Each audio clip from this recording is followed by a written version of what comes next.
풍랑을 잠재우 힘이 내게는 없어. 뱃머리를 돌려 다른 곳으로 갈까. 나의 능력을 의지해 맘이 고단해질 때 내게 다가오는 그의 음성 들리네. 거친 풍랑을 잠재우 힘이 내게는 없어. 뱃머리를 돌려 다른 곳으로 갈까. 나의 능력을 의지해 맘이 고단해질 때 내게 다가오는 그의 음성 들리네. 오라 오라 물 위로 오라. 강한 믿음으로 담대히 주님께 나오라. 오라 오라 물 위로 오라. 그의 능력으로 이 길이 참 평안 얻으리.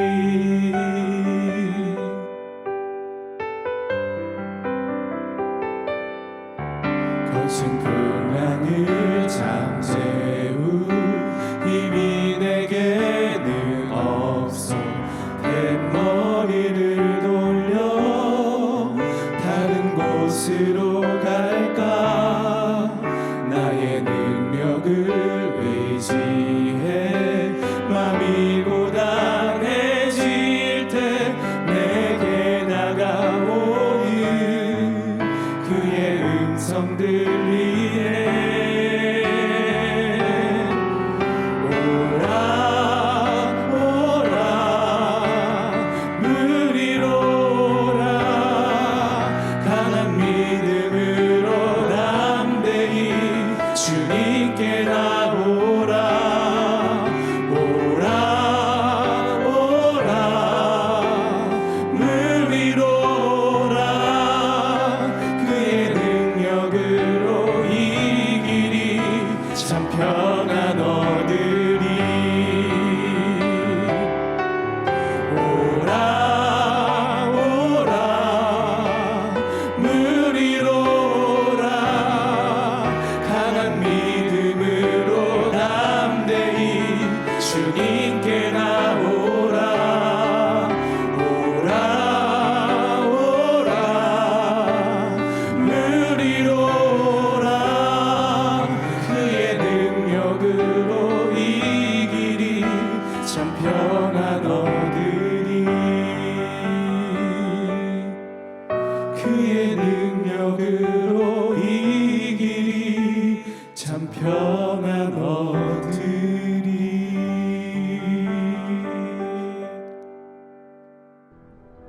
예수께서 즉시 제자들을 재촉하사 자기가 무리를 보내는 동안에 배를 타고 앞서 건너편으로 가게 하시고 무리를 보내신 후에 기도하러 따로 산에 올라가시니라. 저물매 거기 혼자 계시더니 네, 상단교회 성도 여러분, 밴쿠버에서 주님의 이름으로 문안드립니다. 어려운 상황이 이어지고 있지만 주님 손을 꼭 붙들고 고난의 강을 잘 건너가는 승리하는 교회가 되시기를 주님의 이름으로 축복합니다. 오늘 우리가 읽은 본문은 마태복음 14장 22절로 23절까지의 말씀입니다. 예수님께서 자기를 따라오던 모든 사람들을 집으로 돌려보내시고 제자들을 재촉하사 배를 타고 건너편으로 가게 하셨습니다. 그리고 예수님은 산으로 기도하러 홀로 올라가십니다. 이때 제자들은 바다 한가운데서 큰 풍랑을 만나게 됩니다. 오늘 본문의 마태복음 14장 24절을 다시 보시면 배가 이미 육지에서 술이나 떠나서 바람이 거스름으로 물결을 인하여 고난을 당하더라, 이렇게 표현되어 있습니다. 예수님과 떨어진 다음에 제자들은 예수님의 말씀을 듣고 바다를 향해 갈릴리 바다를 향해 건너갔지만 바람이 거슬르며 큰 풍랑 앞에 그들은 고난 앞에 처하게 됩니다. 사실 이 말씀을 잘 살펴보시면 이 고난은 누구 때문에 당한 것인가를 알 수 있습니다. 이 제자들은 예수님의 말씀에 순종한 결과 이런 봉변처럼 어려운 고난을 직면하게 되었습니다. 왜 예수님은 제자들을 바다로 보내시고 그들로 하여금 고난을 통과하게 하시는 것일까요? 왜 예수님 말씀을 들었는데도 이들은 풍랑을 직면해야 하는 것입니까? 만일 주님이 선하신 분이라면 아무 이유 없이 그렇게 하시면 안 되는 것입니다. 의도적으로 고난을 통과하게 하셨다면 우리에게 가르쳐 주시는, 제자들에게 가르쳐 주시고자 했던, 또 우리에게 가르쳐 주시거나 하나님의 교훈은, 메시지는 무엇일까요? 이것을 오늘 이 새벽에 아침에 좀 나누길 원합니다. 바다 한가운데서 그들이 풍랑에 두려워 떨고 있을 때, 파도가 무섭게 치는 바닷속에서 어찌할 줄 몰라 그들은 두려워하고 있었을 때 신기한 일이 일어납니다. 그들이 깜깜한 새벽 바다에서 뭔가를 보게 됩니다. 오늘 14장 25절로 27절에 보면 예수님께서 바다 위로 걸어서 제자들에게 오시는 장면이 소개됩니다. 처음에는 유령인 줄 알았습니다. 그들은 놀라서 유령이라고 다 무서워하며 소리를 지르기 시작합니다. 바로 그때 예수님의 말씀이 들려옵니다. 마태복음 14장 27절입니다. 예수께서 즉시 이르시되 안심하라. 나니 두려워하지 말라. 이렇게 말씀하십니다. 저는 이 말씀을 읽다가 큰 힘을 얻었습니다. 왜냐하면 주님이 나다라고 말씀하셨다는 겁니다. 여러분, 우리가 고난당하고 있는 힘든 시간에 우리 주님이 오셔서 나다라고 말씀하시면 얼마나 힘이 되겠습니까? 오늘 이 어려운 시간을 보내고 있는 상담교회 성도 여러분들에게 오늘 이 상담교회 모든 성도님들 각 가정에 우리 주님이 안심하라, 나다라고 하시는 이 음성이 선포되는 아침이 되기를 주의 이름으로 기원합니다. 여러분, 그렇습니다. 고난이 아무리 세도 우리 주님이 나다, 내가 너와 함께 있다, 그러면 두려움을 이길 줄로 믿습니다. 고난의 정의가 무엇입니까? 고난이라고 하는 것은 우리가 문제를 조절하거나 통제할 수 없는 상황 속에 들어가는 것입니다. 우리가 통제하고 해결할 수 있는 문제라면 고난이 아닙니다. 지금 예수님은 이들의 힘으로 이길 수 없는 고난의 풍랑 속에 있을 때 주님이 오신 것입니다. 내가 왔다, 안심하라, 나다라고 말씀하셨다는 겁니다. 특별히 그분이 어떤 방법으로 오셨는지 성경이 소개하는 장면은 더욱더 우리의 시선을 끌고 있습니다. 25절입니다. 14장 25절에 밤 사경에 예수께서 바다 위로 걸어서 제자들에게 오십니다. 예수님은 바다 위를 걸어서 오시는 방법으로 제자들에게 오는 길을 택하셨습니다. 왜 이 방법을 예수님은 택하신 것일까요? 그들이 두려워 떨고 있는 풍랑 이는 바다 위로, 그 바다 위로 걸어서 오셨다는 겁니다. 이것을 이렇게 표현하면 어떻겠습니까? 풍랑 이는 바다, 그들을 두렵게 만드는 이 바다를 밟고 오셨다는 것입니다. 마치 아무것도 할 수 없어서 벌벌 떨고 있는, 풍랑이 주인처럼 행세하고 있는 이 현장에서 그 고난의 바다를 우리 주님은 발로 밟고 그들에게 오시더라는 것입니다. 성경은 어떤 주님을 우리에게 보여주기 원하십니까? 이 장면을 연상시킬 수 있는, 아니 무슨 뜻인지 우리를 깨닫게 할 수 있는 여러 가지의 본문들이 있습니다. 그 중에 하나가 요한계시록 10장입니다. 하나님의 천사가 이제 봉인을 띠게 되는데 7번째 천사가 나타나서 한 손에 두루마기를 들고 7번째 나팔소리가 들리며 봉인을 뗄 때 하나님의 감추었던 말씀이 선포될 것이라고 하는 그 놀라운 이야기가 요한계시록 10장에 펼쳐집니다.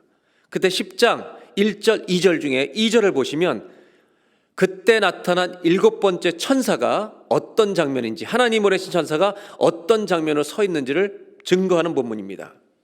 이렇게 되어 있습니다. 오른손으로는 하나님의 두루마리를 들고 오른발로는 바다를 밟고 왼발은 땅을 밟고 계신 천사를 보여준다는 것입니다. 요한계시록에 나오는 굉장히 중요한 동사는 보라라는 동사입니다. 보라, 보라, 이 말이 참 많이 나옵니다.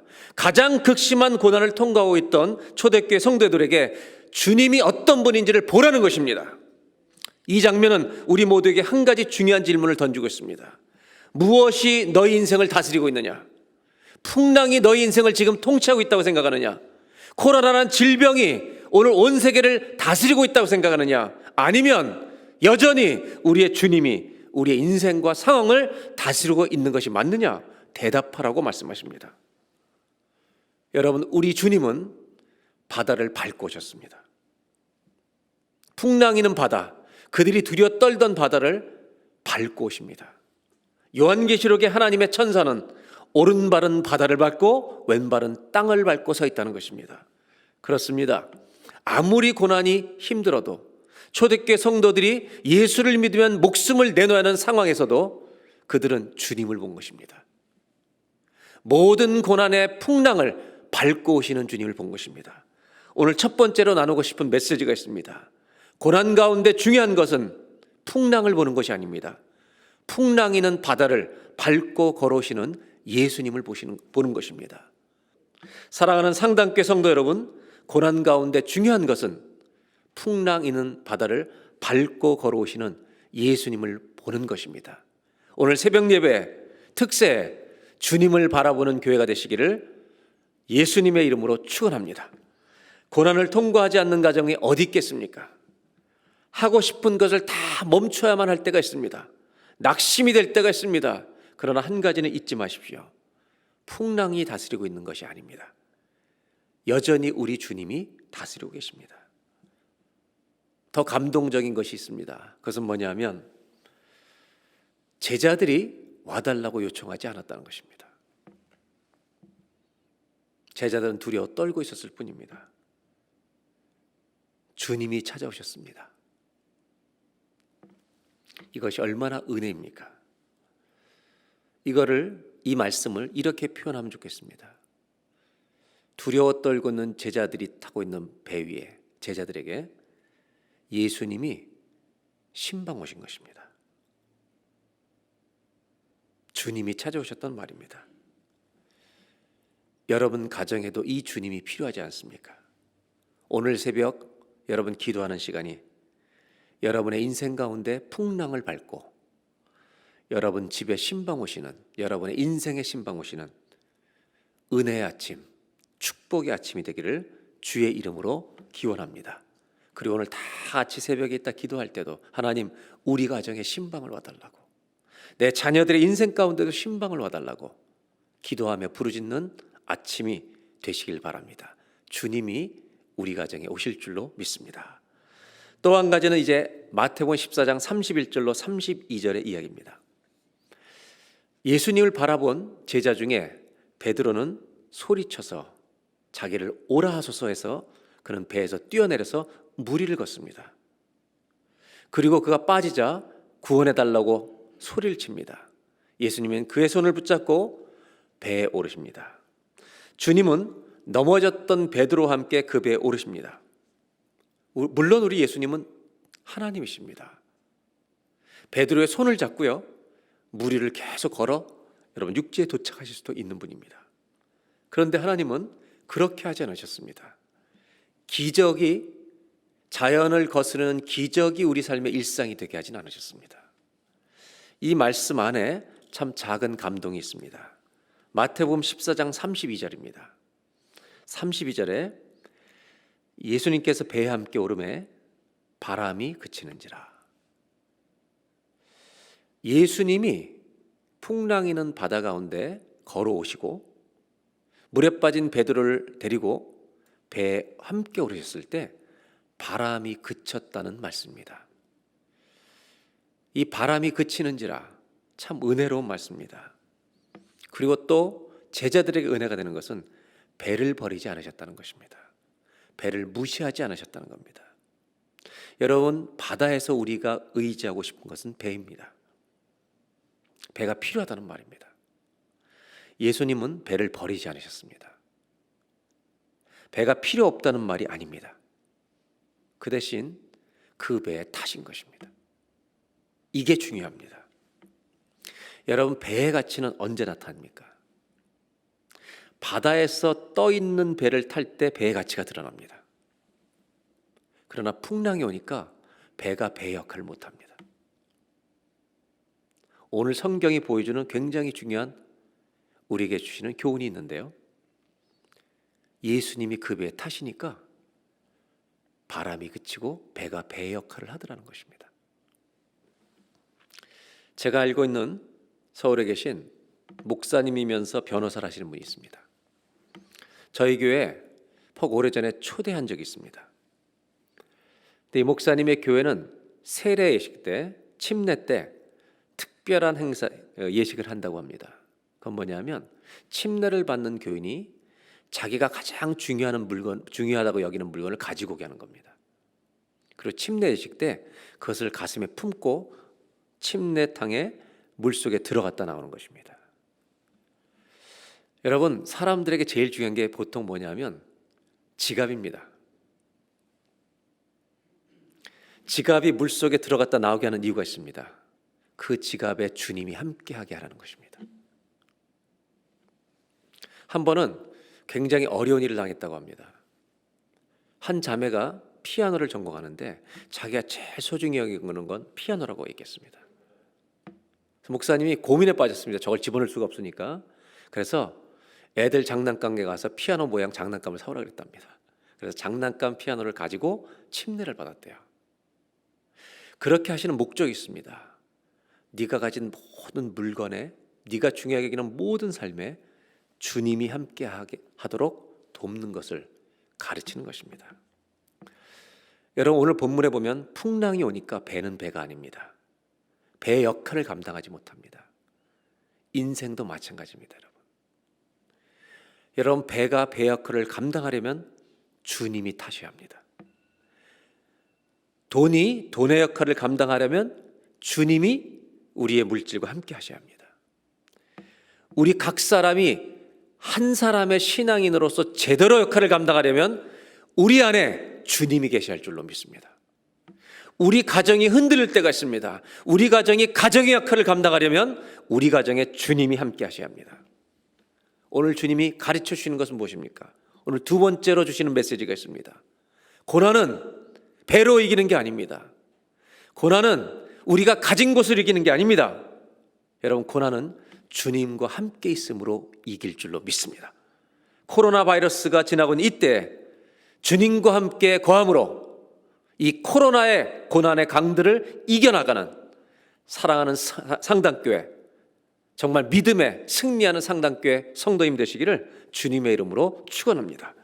마지막으로 14장 32절을 다시 보도록 하겠습니다. 14장 32절에 보니까 배에 함께 오르실 때 바람이 그치는지라. 여러분, 예수님이 배에 함께 오르니까 바람이 그치다라는 것입니다.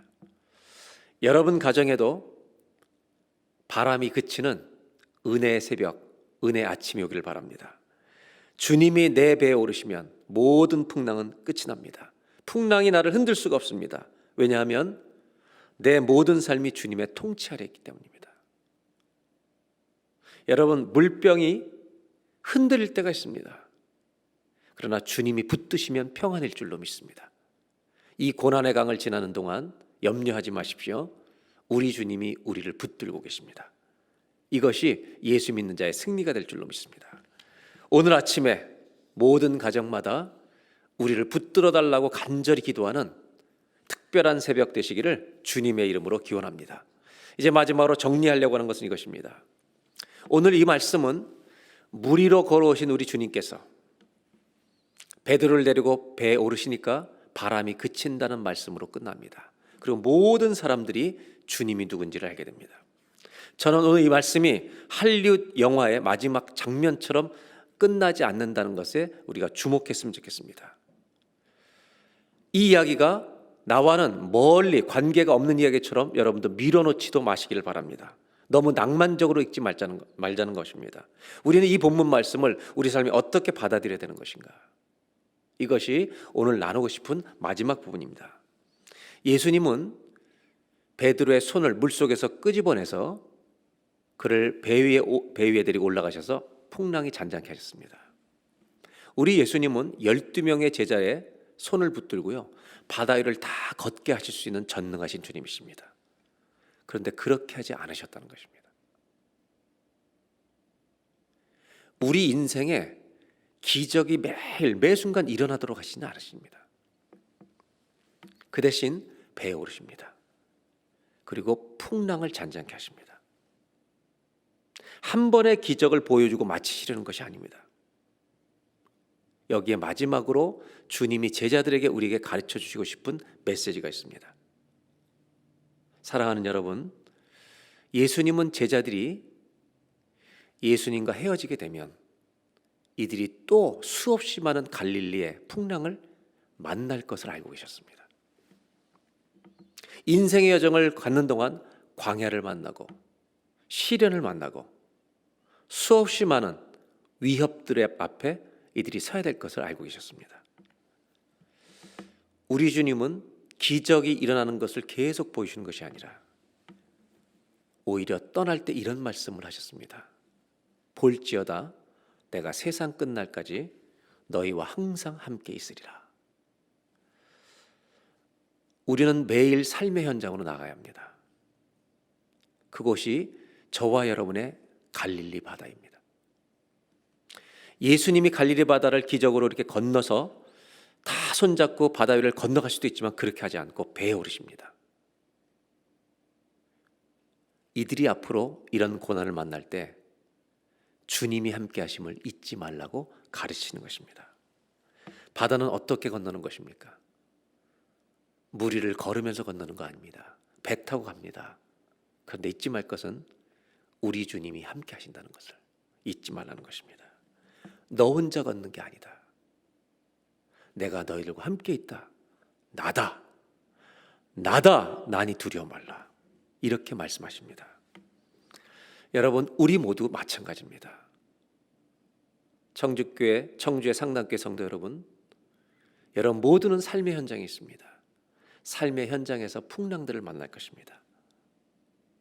우리가 어떻게 이 말씀을 적용해야 되겠습니까? 오늘 마지막으로 나누고 싶은 결론입니다. 주님 손 붙들고 주님과 함께 여러분들의 갈릴리 바다로 가시길 바랍니다. 여러분의 가정이 갈릴리 바다이고 여러분의 일터가 갈릴리 바다입니다. 매일 살아가야 하는 삶의 현장으로 돌아가십시오. 이 새벽 예배가 마치면 돌아가십시오. 갈릴리 바다로 돌아가십시오. 그러나 혼자 가지 마십시오. 주님과 함께 가시길 바랍니다. 아니, 주님이 여러분과 함께 가시겠습니다. 그리고 그분이 말씀하십니다. 바람이 그칠지어다. 모든 풍랑은 잔잔할지어다. 우리 예수님께서 이렇게 말씀해 주십니다. 우리 예수 그리스도는 어제나 오늘이나 영원토록 동일하십니다. 제자들과 함께 하셨던 이 예수님이 청주 상당교회 성도 여러분들과 평생토록 그 갈릴리 바다를 함께 걸어주실 줄로 믿습니다. 다 같이 한번 기도하겠습니다.